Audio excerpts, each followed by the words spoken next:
일본의 도자기 기술 중에 이 킨츠키라는 기술이 있다라고 합니다. 이 깨진 조각을 이 원래 자리에 붙여서 그리고 붙인 뒤에 그곳에 금가루나 또는 은가루를 붙여가지고 그것을 부분을 이렇게 보수하는 방식이 이 킨츠키 방법이라고 합니다. 대개 무언가가 깨지면 그것을 수리할 때 보면은 그 금이 간 것이나 틈이 있으면 그것을 가리기 마련이지 않습니까? 감추기 마련인데 이 기법은 도리어 이 금과 은과 같은 좋은 것을 통하여서 그것을 칠해서 그것을 더 도드라지게 또 돋보이게 한다라고 합니다. 그래서 이 부분 때문에 이 도자기의 특별함이 더 빛을 발한다라는 이런 평가를 받는다라고 합니다. 생각해 보면은 이 깨진 도기와 도자기처럼 우리 모두는 어딘가가 금이 가 있거나 또는 틈이 가 있지 않습니까? 그러나 그 가운데 누군가는 그 금을 감추기 마련이고 또 누군가는 그 틈을 무언가로 메꾸며 살아가고 있습니다. 오늘 본문은 자칫 교회 공동체의 큰 금과 이 틈이 생길 수 있는 일에 도리어 교회만이 메꿀 수 있는 방법을 통하여서 그 교회가 아름다움을 비출 수 있는 길이 등장하고 있습니다. 이 고린도 교회는 이 길을 따랐을 때 이 하나님의 영광이 되는 것을 더욱더 아름답게 바라게 될 것입니다. 이 본문을 통해서 고린도 교회와 이 바울 간에 어떤 간극이 생겼는지 또 그 교회의 그 금과 틈을 메꾸기 위하여서 바울 사도가 어떤 길을 그들에게 제시했는지 이 점에 대해서 함께 말씀을 살펴보도록 하겠습니다. 먼저 이 본문의 배경을 조금 알아야 되는데 우선 바울은 자신을 근심하게 한 자가 있다라고 일러줍니다. 그 사람이 한 사람인지 아니 그 사람을 중심으로 해서 여러 사람이 있었는지는 확인되어 있지는 않지만 어쨌든 간에 그 사람을 인하여서 바울이 크게 근심을 한 것으로 보여집니다. 그 근심한 내용이 무엇인가라고 보면 여러 이야기가 추측될 수 있으나 이 문맥상 1장에서 다룬 내용과 같아 보이는데 그것은 바로 이 바울의 사도적인 권위에 대해서 의구심을 갖게 되는 일이었습니다. 이 근심하게 된 자는 바울이 일전에 고린도 교회에 방문하겠다라는 계획을 세우고 약속을 했는데 바울이 어떤 이유 때문에 그 약속을 지키지 못했습니다. 그것을 핑계로 삼아서 이 바울이 이 약속 하나도 지키지 못하는 사람이지 않느냐. 그리고 바울의 행보를 보니까 여러 가지 고난과 핍박이 주어지는데 이 사도로서의 모습이 자격이 그것이 맞는 것인가? 라는 이런 의구심을 고린도 교회에 심어준 것이죠. 바울은 아마 개인에게 이런 오해가 있었다라고 하면은 크게 문제를 삼지 않고 그냥 넘어갈 수 있는 문제였지만 바울은 하나님의 부르심을 받고 보내심을 받은 사도이지 않겠습니까? 그러니 그의 자격됨이 부정되어지고 또 그간에서 틈이 생기는 것은 그가 전한 복음에도 영향을 끼치기 때문에 바울은 이 문제를 바로바로 해결해야 했습니다. 그래서 이 근심하게 한 자가 교회 안에서 바울과 고린도 교회 간의 이런 간극과 틈을 만드는 것을 보게 되자 바울은 속히 자기가 있는 곳을 떠나서 고린도 교회에 가게 됩니다. 그러나 사람들이 이 고린도 교회에 방문한 바울을 이전에 환영했던 것과 다르게 의구심이 가득한 채 그를 환영하지 않는 모습을 바울이 보게 된 것이죠. 그래서 본인이 그 안에서 어떤 문제를 해결하고 들면은 아마도 이 고린도 교회에 더 큰 문제와 분쟁이 날 것만 같다라고 생각이 들었는지 바울은 그 자리에서 다시 원래 있던 곳으로 돌아가게 됩니다. 그런 다음에 한 편지를 적어서 그 고린도 교회에게 보내죠. 그래서 본인이 여차여차해서 이와 같은 일이 있었고 그다음에 근심하게 한 단자가 이와 같은 문제가 있지 않느냐 또 교회에 대해서 여러 가지 책망하는 글들을 그들에게 적어서 보내게 됩니다. 참 감사하게도 고린도 교회가 이 바울이 전한 이 서신을 듣고 그들 가운데 회개하는 일이 벌어진 것이죠. 그래서 바울을 오해케 하고 교회 안에서 분란을 조장했던 그 근심하게 한 자를 교회가 권위 아래서 그를 징계하고 치리하는 일에 들어서게 됩니다. 아마도 그에게 어떤 징계를 하고 치를 했는지라고 생각해 보면은 아마 성차 안에서 그를 배제시키거나 심지어는 그를 교회에서 축출하는 또 떠나보내게 하는 일로 보여집니다. 그리하여서 2장 6절에 보면은 이 사람이 많은 사람에게서 벌 받았다라고 이야기되어 있는데 이러한 사람은 많은 사람에게서 벌 받는 것이 마땅하도다. 어쨌든 간에 바울을 근심하게 한 사람이 또 교회에서 분란을 일으키고 문제되는 것을 만들었던 사람에게 징계를 내려서 모든 문제가 잘 해결되는 것처럼 보여집니다. 그러나 바울은 이 이야기를 들은 즉시 거기서 멈추지 않습니다. 그러면서 그에게 마땅하도다라고 말을 하는데, 이 마땅하다라는 말은 그가 받은 벌이 합당하다라는 표현도 있지만 그 안에는 충분하다라는 말도 있습니다. 그러니까 그만하면 족하다라고 하는 것이죠. 그런 다음에 바울은 거기서 끝내지 않고 7절에서 고린도 교회에게, 이 징계를 행한 고린도 교회에게 한 걸음 더 나아가서 이와 같은 모습을 비춰라 라고 말씀해 줍니다. 7절 상반절에 보시면 그런즉 너희는 차라리 그를 용서하고 위로할 것이니. 바울은 근심한 자에 대한 징벌하는 것으로 그것이 마땅한 일이지만 그는 그것을 기쁨으로 여기지 않았습니다. 그러면서 고린도 교회에게 차라리 도리어 라는 말에서 알 수 있듯이 바울이 그들에게 진정 원하는 것은 온 교회가 온전히 회복되고 건강하게 바로 세워지는 것을 뜻하라는 것을 일러주고 있죠. 그러면서 바울은 이를 위해서 교회가 징계받은 자를 우리가 왜 용서하고 위로해야 되는지 그에 대한 이유를 그 다음에 이어서 우리에게 말씀해 주고 있습니다. 크게 세 가지 대상을 통하여서 세 가지를 우리에게 이야기해 주고 있는데, 첫째는 우리가 왜 그와 같은 자를 용서하고 위로해야 하는지 첫 번째 이유는 바로 징계받은 자가 다시금 회복할 수 있도록 하기 위함이었습니다.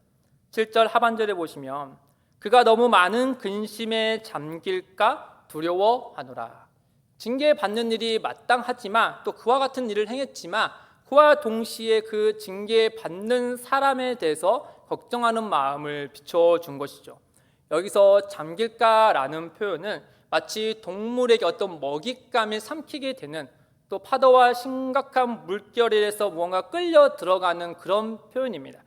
그러니까 이를테면 베드로전서 5장 8절에 보면 이 대적마귀가 우는 사자와 같이 두루 다니며 삼킬 자를 찾는다라고 하지 않았습니까? 그러니까 바울의 생각 속에서는 이 징계받는 이 사람이 그 대상이 될 수도 있으니 라고 말씀해 주고 있는 것이죠. 그래야 해서 그가 너무 많은 근심에 잠길까 두려워하니, 그러므로 해서 그가 신앙 자체를 완전히 떠나게 되는 일이 벌어질지도 모르니 너희는 이와 해서 멈추고 이렇게 용서하고 사랑하라 라고 말씀하고 있는 것이죠. 참고로 예수님은 제자들에게 이렇게 말씀하셨습니다. 어떻게 용서를 해야 되냐?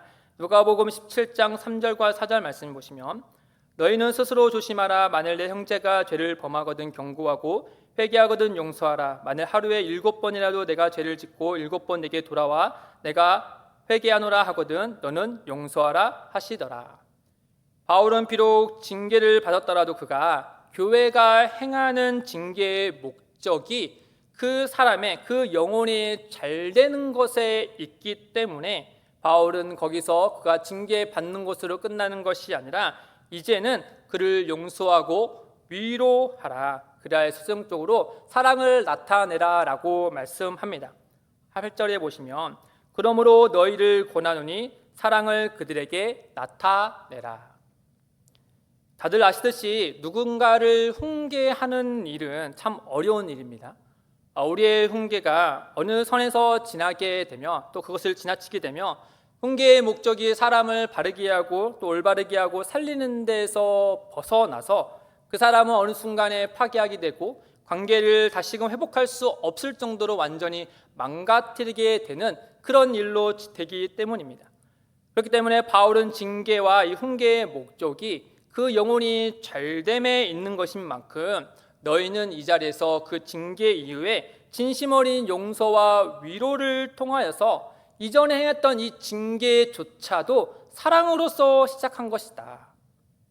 사랑으로 하기 때문에 너희에게 이와 같이 징계한 것이다 라는 사실을 이 용서하고 위로하는 것을 통하여서 일러주라 라고 말씀하고 있는 겁니다. 즉 교회가 모든 행위가 사랑으로 시작하여서 사랑으로 끝맺음되어야 된다는 사실을 그들에게 일러주고 있는 것이죠. 얼마 전에 한 영상을 봤는데 그 영상에 우리가 잘 알고 있는 가수 이소라 씨가 나오고 그리고 악동 뮤지션의 이찬혁 씨가 나오는 장면이었습니다. 서로 인터뷰를 하는데 거기에서 이소라 씨가 이찬혁 씨에게 이렇게 질문을 했습니다. 사랑은 무엇이다? 라고 하면 그 무엇이다에다 무엇을 넣겠습니까? 라는 질문이었습니다. 여러분은 무엇을 넣겠습니까? 이찬혁 씨는 이렇게 고민을 하다 이런 대답을 했습니다. 사랑은 정답이다. 그리고 부연 설명하기를 무언가 있을 때, 또 관계에 어떤 소원함이 있고 틀어짐이 있을 때 그 앞에서 내 감정을 앞세우기보다는 먼저 사랑을 앞세우게 되면은, 사랑을 가장 먼저 앞세우게 되면은 그 관계가 잘 해결되고 문제가 해결되는 것 같다라는 의미로 사랑은 정답이다라고 이렇게 말해줬습니다. 사랑하는 성도 여러분, 누가 봐도 칭찬받을 만하며 사랑받을 만한 사람을 우리가 사랑하는 것은 누구나 할 수 있는 일이 아니겠습니까? 세상도 그와 같은 사랑은 넘치게 할 수 있을 겁니다. 그러나 마땅히 죄를 범하여서 벌을 받고 또 나에게 상처를 준 이를 그를 하여금 다시금 사랑하고 용서하고 위로하는 것은 말처럼 그리 쉬운 일이 아닙니다. 그렇기 때문에 세상이 머뭇거리고 있는 이 사랑을 성도인 우리가 행해야 되는 것이 아니겠습니까? 하나님은 성도가 그 일을 할 수 있기 때문에 그와 같은 사랑을 세상에 맡기지 않고 우리에게 맡겨준 것입니다. 하나님은 사랑이시다라고 말씀하시죠. 그 사실을 믿는 우리만이 세상이 할 수 없는, 그런 줄 수 없는 그와 같은 고귀한 사랑을 실천할 수 있게 됩니다. 다음으로 고린도 교회가 징계받은 자를 용서하고 사랑해야 하는 이유는 두 번째로는 바로 무엇이냐? 이 용서하고 위로하고 사랑하는 행위가 순종의, 이 교회의 순종의 척도가 되기 때문입니다. 우리 9절 말씀을 같이 한번 읽겠습니다. 너희가 범사에 순종하는지 그 증거를 알고자 하여 내가 이것을 너희에게 썼노라. 고린도 교회 사람들은 이 징계받는 이 사건을 통하여서 바울에게 찾아가서 우리가 당신을 오해해서 이와 같은 문제로 이 사람을 징계하기로 했습니다. 어떠신지요? 라고 물어봤을 겁니다. 당연하게 근심케 한 1차적으로 피해를 본 사람이 바울이니까 그 사실을 알려줘야 되는 것이 당연한 일이겠죠. 근데 바울은 그렇게 말을 했던 그들에게 뭐라고 얘기하냐면 징계 확정을 그렇게 하자라고 말하는 것과 더불어서 그들에게 사랑을 나타내어라 라고 이야기하죠. 그러면서 너희에게 이 순종의 증거를 얘기하면서 부연하여서 어떤 얘기를 하냐면 10절에서 이렇게 이야기합니다. 너희가 무슨 일이든지 누구를 용서하면 나도 그리하고 내가 만일 용서한 일이 있으면 용서한 그것은 너희를 위하여 그리스도 앞에서 한 것이니. 우리가 알고 있는 바울은 이미 근심하게 한 자가 회개하고 징계를 받은 일을 듣은 즉시 그를 이미 용서했을 것입니다. 그런데 바울은 거기서 고린도 교회에게 무엇을 얘기하냐? 그럼에도 불구하고 너희가 나보다 먼저 그들을 용서해 줄 수 있니? 라고 물어보는 것이죠. 나를 위하여서 징계를 확정하기 위하여서 온 것도 좋지만 그러면 나를 위한 것이라면 너희가 먼저 그들을 용서하라라고 일러줍니다.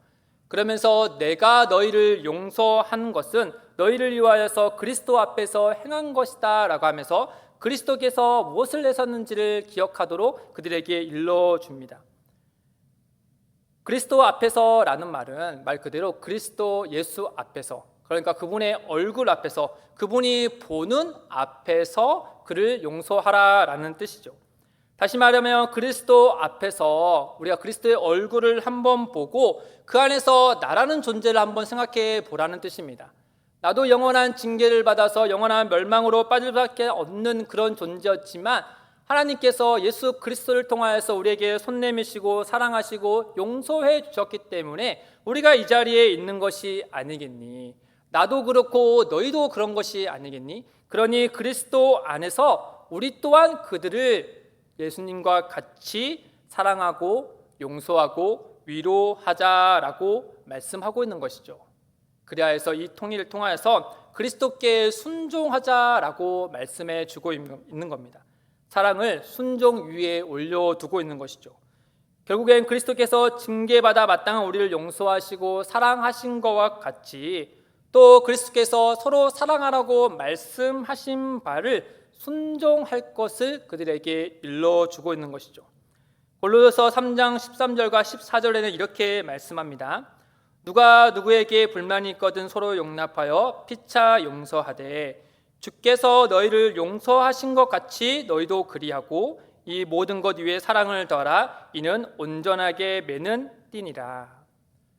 성도 여러분, 우리는 죄를 지적하고 징계하는 그 일을 행해야 된다라는 그런 말씀에 순종하는 것보다 내게 상처를 준 자를 용서해야 된다는 그 말씀에 순종하는 것이 더 어렵게 느껴집니다. 특히 내게 상처를 준 그 사람을 용서하고 다시 사랑하라는 말씀은 말은 쉽지만 직접 실천하려고 하면은 잘 안 되는 것이 솔직한 심정이지 않겠습니까? C.S. 루이스는 그의 책 순전한 기독교에서 이런 얘기를 했습니다. 우리 모두는 막상 용서를 실천하기 전까지는 용서가 참 아름다운 생각이라는 것에 동의한다. 그 말은 무슨 말이냐? 우리가 용서에 대해서, 삼자에 대해서 용서라는 걸 하면 당연히 그렇게 해야지, 왜 못하겠어? 라고 가볍게 얘기하지만 막상 내게 상처를 주고 또 내 자녀에게 상처를 주고 욕되게 하고 또 우리 공동체를 분란을 일으켰던 그 사람을 내가 직접 용서해야 되는 그 입장에 들어서게 되면 막상 내가 실천해야 하려고 하면 그 일이 끔찍한 일로 여겨진다라는 이 솔직한 마음을 우리에게 얘기합니다. 우리가 사랑해야 한다는 건 알지만 그러나 마음속에서 스스로 일어나지 않는 것이 우리의 본 모습이지 않겠습니까? 그렇기 때문에 바울은 그 사랑을 나의 상황과 나의 감정 위에 두는 것이 아니라 하나님의 말씀에, 그리스도께 말씀에 순종하는 것 위에 그 사랑을 두라라고 하는 겁니다.